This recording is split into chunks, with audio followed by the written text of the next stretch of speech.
Ladies all around the world, listen up. We're looking for you. The time has come to be unstoppable together. The danger of executive women is worrying we're not enough, obsessed with perfection and failing to perform. You're in the right place. It's now time to be unstoppable together with Connie Fife. She was the director of the United States Chamber of Commerce and CEO of Girl Scouts USA. Sit down, squat down, or lie down. It's time for Up or Out, all business with Connie Fife, your unstoppable diva and chair of the Fife Group, helping women in leadership achieve excellence and be unstoppable together.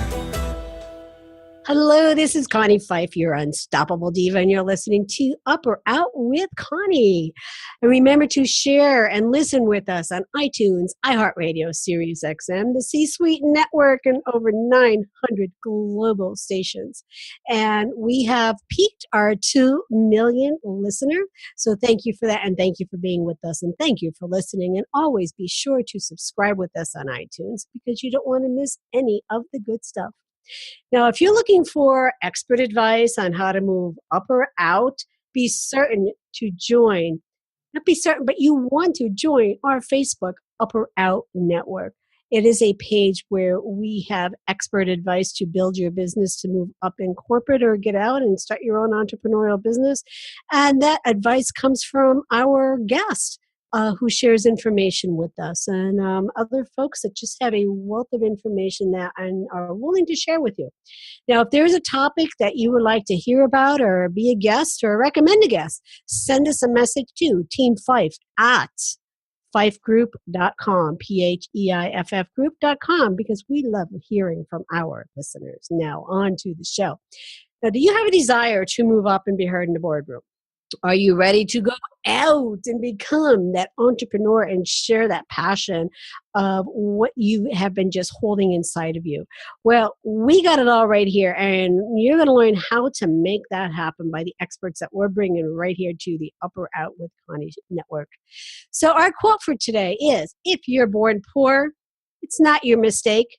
If you die poor, it's your mistake. So you want to make sure you're making that happen. And that quote comes from Bill Gates. So really quick, I'm going to take a sponsor break. And when we come back, I will be introducing you to our most fabulous guest. So stay tuned and we'll see you in a bit. Hi, this is Connie Fife, your unstoppable diva, your host of Up or Out with Connie. I am thrilled to be a headline show on C-Suite Network, where you can grow your brand, grow your tribe, and be unstoppable. We are the hottest podcast for entrepreneurs, C-level executives, and market leaders. And you can hear me each week right here on the C-Suite Network. Also on Conscious Business Network, iTunes, Stitcher, iHeartRadio, SiriusXM, and over 900 stations around the globe. Be sure to follow me on LinkedIn, Facebook, and Twitter. Thanks for listening. Be bold, be connected, and be unstoppable. We're back, and you're listening to Up or Out with Connie, and it is time to turn up the volume because with us right now, we have a guy who went from a mortgage broker to a real estate investor coach. He's a sports fan, huge sports fan. He's a speaker. He was a 2014 Note Educator of the Year. He enjoys seeing his students close deals and change their lives financially, one bad loan at a time. Welcome to the Up or Out with Connie, Scott Carson. Thanks for having me, Connie. Well, okay. So, that just seems to be a burning question with so many people. They're talking about, how do I make money? How do I get out of debt?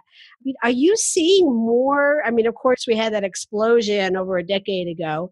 So are you seeing more that's still happening, or is that reversing? Are people really coming out of that debt and rising to financial freedom? It depends. If they're taking control of their financial independence, okay, and learning and applying things, yes. At the peak, if we rewind the clock back to 2009, 2010, right. Mm-hmm. At the peak we had 15,000 homes underwater. All right. Mm-hmm. So a lot of borrowers that were in hot water, I guess you could say, they owed more than their property was worth, Right. making payments on times. And that has decreased dramatically over the last 10 years. We're still seeing about 4 million homes that are underwater right now. 10 years later, they're not foreclosed out. They're still underwater. Right. Plus, we're also still seeing about 3 to 4 million homes or borrowers that went through the HAMP modifications, the Home Affordability Modification Program. Right. Right. They're starting to default now. About 85% of them are in default status. Oh, okay. All right. Even with that assistance. Well, the banks didn't really assist them except to reduce the interest rates. They didn't forgive any of the unpaid balance. They just adjust the interest rate down to something that was affordable for their budget at that time. Okay. And they held it in place for 4 years, 5 years. Right. Now that we're at that 5-year period now, it's spiking back up. Starting to adjust again. Okay. And so we see a lot of that. Plus, if you look at all the credit card debt out there, was an article today that student loan debt is twice the amount of what it was 10 years ago for people. Oh, student loan debt is huge. Yeah. And so that's where I play in. I buy debt. And so I am seeing plenty of inventory out there for what I do as a real estate investor by buying that debt at a big discount because the banks aren't getting paid. Right. And our goal is to buy it at a substantial discount and go and work with the borrower to try to create a win-win scenario for them. So let's take school loans for an example. You see so many ads out there of like, oh, we could reduce the school loans. Just call us. The government is giving money away. I mean, is that really happening? The government is initially giving away loans, but what you have, unfortunately, you have a lot of diploma farms, I guess you could say. Okay. Universities that are more of a business than an educational aspect. Right. They're not really there to help the students to get degrees. They're there to make money. Make money. Profit university. Right. And then also you see the increase of people going to school for, when they're accumulating $60, $70, $80, $100,000 or more in debt. Yeah. For something that's going to pay them 30 to 40 grand a year. That doesn't make financial sense. No, but when they went there initially, their hope or their intent was that they would be making that type of money. But that's not the case. I mean, it's just not reality right now. It's just not out there. It's not the case at all, no. Yeah. Unfortunately, we live in a very highly uneducated, financially uneducated society. Yeah. We see a lot of people that just don't know, two things. I see people making 100 grand a year, but they can't afford. They're barely making it month to month because they have no sort of financial education. Putting money away a little bit, or making simple phone calls to cut down on their interest rates with their credit cards. They just really don't know all the options that are out there.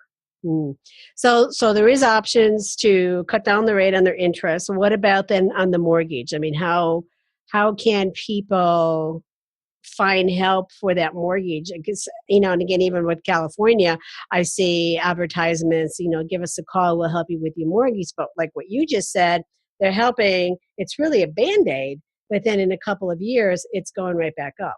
Well, it varies. Now in California, California's a treat wind of the hardest hit funds that were made available from the Mortgage Debt Relief Act of 2007. I mean, California was given almost $2 billion, to give to lenders to incentivize them to do loan modifications to the borrowers. Okay. For the first few years, nobody really got around to it. It was very difficult. California is one of 19 states that was given these funds, and they had to use it or lose it. And finally, they've gotten around much more active with getting it approved. Now, there are some stipulations. They can only be on owner-occupied houses. They got to be working. I think the max that they can give you is like $7,500 towards rearages. The rest has got to be all going forward. So, you only see about a 15% approval rating on the people that actually apply for it because they've got still provide documents. There's still a lot of things that they have to provide and submit. Well, I know someone I was just talking to recently here that I've gotten to know her at the gym, and she was selling her house, sold her house. She was divorced about 6 years ago, but she shared with me, and I'm still finding it hard to believe. The mortgage was upside down, and the husband left. She was in the process of foreclosure. She spoke to her attorney. The attorney sent a letter to the bank, told them they're in the process of getting divorced. Their mortgage is upside down. Within a couple of weeks, she got a letter to say her mortgage was clean. Okay. They completely took her mortgage away, and she has had no mortgage debt for over the past 6 years. And so, of course, she just sold her house for full value. I've never heard of such a thing happening. They just forgave her debt, or they just They basically forgave her debt. I've never heard that before. I have never heard that before. And like I said, I don't know her that well. But she's like, no. She goes, I'll show you the letter. She said, I have not had a mortgage in over 6 years. Did she do depending on what's her age? You know what her age is? She's mid-40s. Okay. I don't know. Honestly, I don't know. Blew me away. Blew me away. Crazy. I was like, okay. If more and more people knew that, but then I guess maybe it wouldn't happen if more people had known that. So then with the existing market, what should people do to protect themselves with the existing market the way it is today? The existing market is reach out to your borrowers. I mean, reach out to the bank. I mean, when I buy debt, we become the bank. Right. We want to talk to the homeowners. We want to keep them in the property. Okay. We want to. The reason it's good for us is it keeps them in the property. It keeps the property up to date. You know, so we pay the taxes. We don't want them to move out and then the property get vandalized and the AC goes off. We want to keep them in the property because if we come up to an agreement that makes sense, is a win-win on both sides. Right. You know, in 6 to 12 months, it's a win-win. Maybe they want to go get refinanced out. Maybe they want to look at restructure their loan then at that point, and then also look at it on our end. Payments for 12 months, that loan now becomes a lot more attractive on the market for us to market to somebody else as well, and us make money on the deal. Okay, because that was going to be my next question. How do you make money? Right. So you're making it when you pay it forward or pass it forward to somebody else. Well, we always make money on the buy. So we're buying this debt. We're not usually going above 50, 60% of current market value. As is value. So that gives us a lot of flexibility to go to the borrower and say, hey, Mr. and Mrs. Borrower, I know your payments must be $1,200. Right. Let's drop it to $800. You know. Okay. And so, you know, we want to see a good yield on because that cash flow turns into yield for us. Right. And then after, 6, 12 months, they'll, either sell the property off, they'll get us refinanced out, or we'll resell the mortgage off. We're buying at 50% of value, and we can resell that mortgage after a year at 85%. Plus the cash flow we got, it's a good day for us. So are you only focused on mortgages? Are you? That's all I focus on is primarily first mortgages. We do buy some seconds occasionally. I have bought some auto debt in the past, but not so much. So it's in this industry, it's good to be very focused on one thing. Yeah, I was going to say auto is probably really risky because there's just total depreciation on that. Well, you would be surprised at it's a big market for used cars right now, where they're a huge market. And actually, they think that's the next wave of financial foreclosures we're going to see the used car debt. Because used car dealerships will buy a car at the auction for $6,000. Yes, they will. They'll finance it at 12. Right. At 10, 12, 14%. Right. And then they'll sell that paper off at 85% of what's the balance is to somebody else for cash flow. Yeah, so this continued growth of money, definitely. So where do you see the market going? Down, unfortunately. Definitely down. Okay. I hate to say that, but the market cannot continue to grow like it has. You can't have the stock market going up. You can't have property values continue to go up. Okay. In most markets, you see somewhere between a 3 to 5 year period before it changes. Right. Well, we're going on close to 10 years to change. So that's what I tell people is like, listen, you got to keep the stock market has no place to go except down. I mean, it's like all the much smarter people than me pull their money out, cashing out, and hold it in cash or other things that they're picking up a discount. They're preparing themselves so that when the market does tank, or it takes a bubble, they can buy. Jump in. Yeah. Exactly. Yeah. I used to be a financial advisor before I became CEO of Girl Scouts. I was just having this conversation with somebody, that person I was just talking about, because like I said, she wanted to sell her house now. That's why she was holding out and moving into Orange County, which is the most expensive. High dollar place, but she got a high dollars for her house. I mean, it was a $2 million house. So, I mean, she did well. So that's why, she was asking me because she knew I have, I don't have my license anymore, so I'm always careful with what I say. Right. But she just wanted to get some advice on, where to go with it. If the market was going to go up any more, that should she wait even longer, for her house? And then I said, I would get it appraised and see what it came back. And that's what it came back as. I'm like, sell. Sell, rent a place for 6 to 12 months. Yeah, figure out. Because then you can pick up some really great bargains. And honestly, she can stay in Orange County. We have enough California people moving to Austin. They're like, oh, I can buy 3 for the price of 1. Well, you better be careful because Austin will be going up too. It already is. Yeah. Well, we're getting the influx of people in LA and the beach because, it's just crazy coming out because we're in Rancho, which is about 20 miles east of LA. But we're seeing, there's constant growth out here. And I'm just like, where are these people coming from? Right. So, but I'm only out here about 4 years myself. And we actually keep saying, if we go back to the East Coast, we could, buy something, much, than what we have here, because we left a 3,800 square foot house to an 1,800 square foot. And so we're like, you know what, we can go back and get more for our dollars back here. More bang for the proverbial buck for sure, definitely. Yeah. But then, you're giving up the sun. The beach. It's all, depending on what you want. So we do need to take another sponsor break. So let's do that. They're paying the bills, and we'll be right back. Have you ever wanted to start a podcast of your own, but you just didn't even know where to start? It's so complicated. It can be really complicated. Thank goodness we're here, Strick. Our team can help you do everything.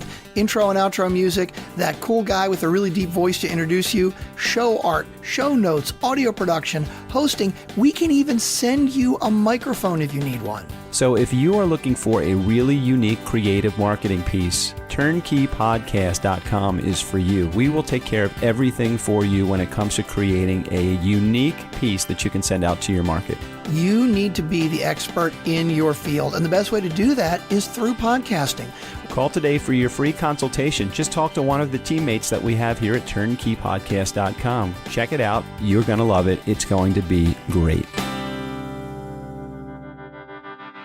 Hey, we're back, and you're listening to Up or Out with Connie, and today's guest is Scott Carson, who is leader of WeCloseNotes.com, one of the nation's premier buyer and seller of defaulted mortgages in the country.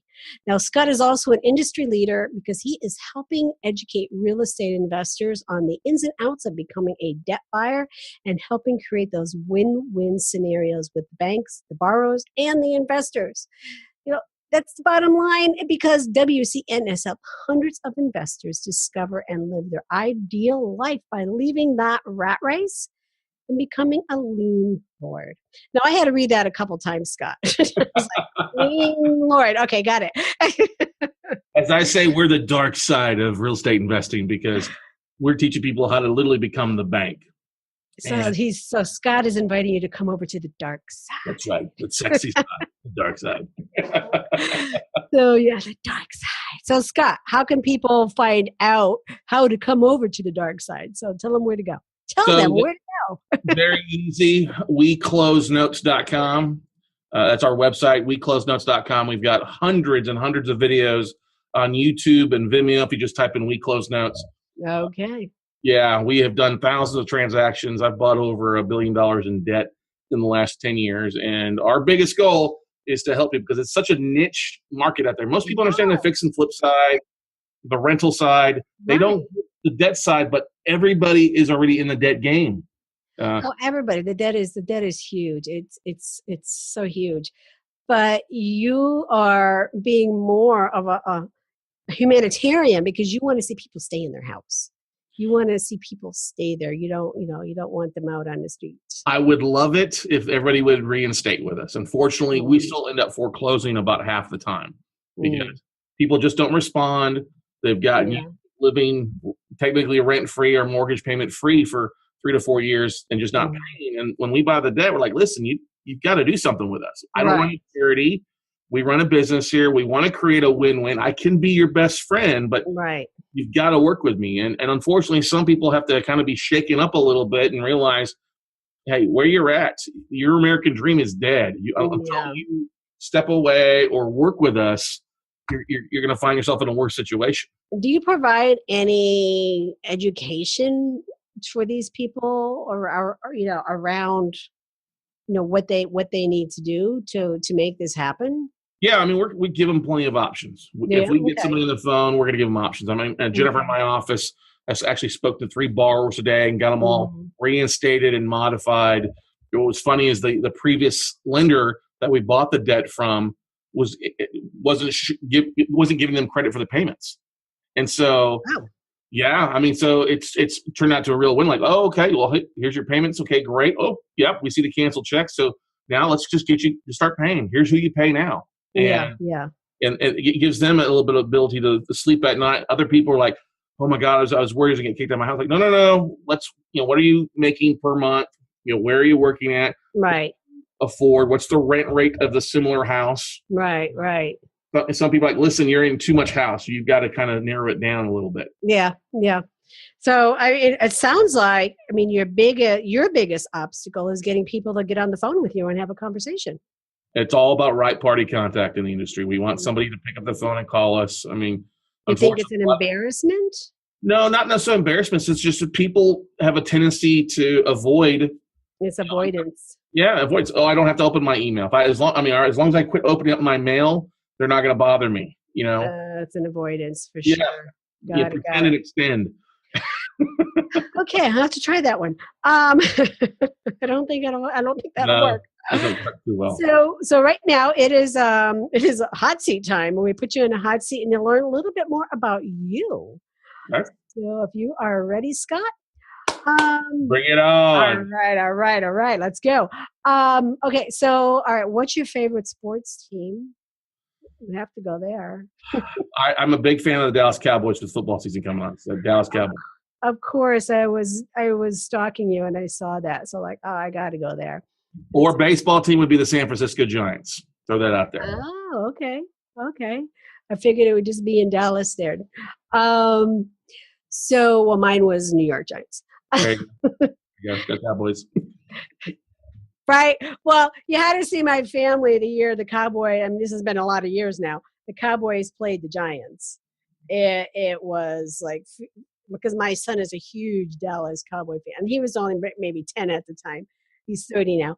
But it was just huge, we had this big rivalry going on. It was actually pretty funny. Nice. But, so did you know what you wanted to do right from the start? Because you really are in a very unique business. No, I went to school for a business degree. I graduated from a university just south of Austin, Texas State University is what it's called now. I had a business degree. Actually, I thought I'd be the next sportscaster for ESPN is what I really wanted to be. My dad and mom were entrepreneurs, so I always had that entrepreneur bug in me. Okay. Got a business degree, went to work in the workforce, worked for a financial services company, Smith Barney, here in Austin. Okay. Also worked for Verizon Wireless. And realized as I was climbing that ladder, I was like, this isn't really what I want to do. And actually worked for J.P. Morgan Chase as one of the top bankers here in the state for a while. And I started dabbling in real estate on the side and lost my butt on a couple of things. I thought I knew more than I actually did. All right. And fortunately, a buddy of mine started a mortgage company here in Austin with a couple, I guess you could say, gurus who were traveling the country. And for basically, I knew that's what I wanted to do. I knew that's the route that I wanted to go after visiting with them. And so for 4 years, I had the opportunity to kind of apprentice under them for. Oh, okay. I was doing mortgages, doing that business, and seeing all the creative financing and the workout strategies and things that they were doing. Right. So that when everything hit the fan in 2009, I left the mortgage company and started my own debt buying. What you're doing. Nice. Sounds like it was a really great opportunity for you to do that. So it was a little nerve wracking because I was buying some fix and flips here in Austin. Yeah. Did this, and I'd gone through a divorce, and I was at the point if I'm going to do this, I need to go gung ho. So I stopped doing everything else, sold everything in Austin, sold everything except the dog. And she and I jumped in my truck and we drove around the country for 3 years, meeting with banks, meeting with other investors. Oh, okay. And literally living from hotel to hotel or couch to couch with friends all across the country. And that's what just kind of skyrocketed my career. So it wasn't an overnight success. It was couch surfing success. It was a good 5 years of, just, being focused and so, just blinders onto everything else in my life. And it's been an amazing ride. I wouldn't go back and change a minute of it. Wow. The ups and downs, I think you learn more from your failures as an individual than you do from your successes. And so I've had plenty of failures along the way, deals that went sideways that we were able to fix. And I am today because of what I've learned along the way. So what were one of those failures that truly helped you find that success, that road to success that you're on? So I was looking at this one deal in Corpus Christi, Texas, 29 units. They said it was worth about $1 million, $1.5 million. When I called the local realtors, they said, yeah, it's worth at least about 1.1. Okay. Over about 6 different properties. They wanted $500,000 for it. So I thought it was a great deal. Yeah. I call on raising capital. I had 3 investors willing to fund the whole deal. Okay. So I had plenty of private money. So I go down to look at the property.